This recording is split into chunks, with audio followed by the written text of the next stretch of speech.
When I started producing, I had a very simple desire, which was to produce the kind of films that I wanted to watch.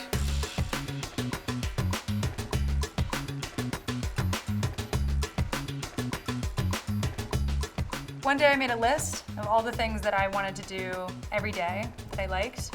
Some of the things I wrote down were I love collaboration. I love creating something from nothing. I had been a PA on set and it was interesting, but I just remember one day there was someone walking around who was clearly in charge.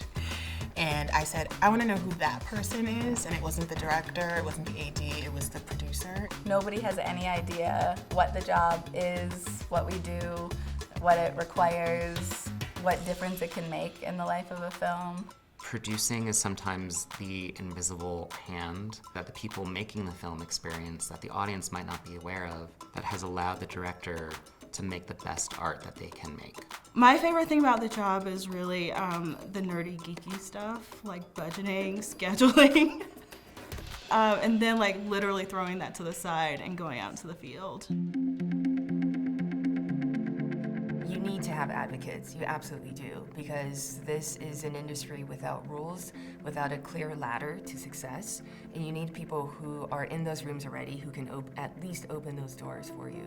In order to find a mentor, I think if you have a sense of who you want that to be, I'm a firm believer in just reaching out to them and seeing if they're interested.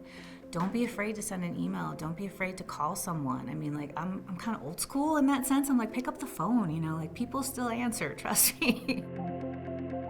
I'm really inspired by the shift and change that we're having culturally. Seeing things through a gaze that's more inclusive, not only open to women, but people of color. Just being able to freely express and tell those stories right now is something that's really exciting. When I started producing 20 years ago, there were 3 Asian American producers in the US, and I was one of them. When I met Taylor in the lab, the Asian American female producing fellow, I told her, I said, I've been waiting years, you know, just to see someone else like you in the industry is so meaningful. I think in this day and age, it's a really big question how we create content that reaches audience. If the content is strong, if the content is funny, if the content is compelling, an audience is going to find it.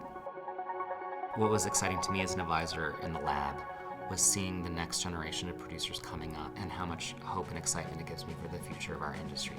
I've learned so much not only from the other advisors, but also from the fellows. Just hearing how they're trying to raise funds and how they're finding their stories and how they're working with their teams.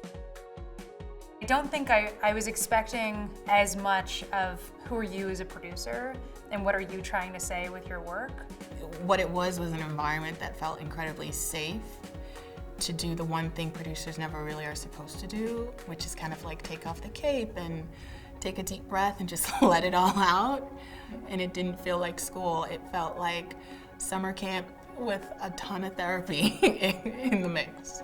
Producers tend to be people who are naturally curious, constantly want to learn, are always pushing themselves to grow. Independent producers especially need to be people who run towards a challenge.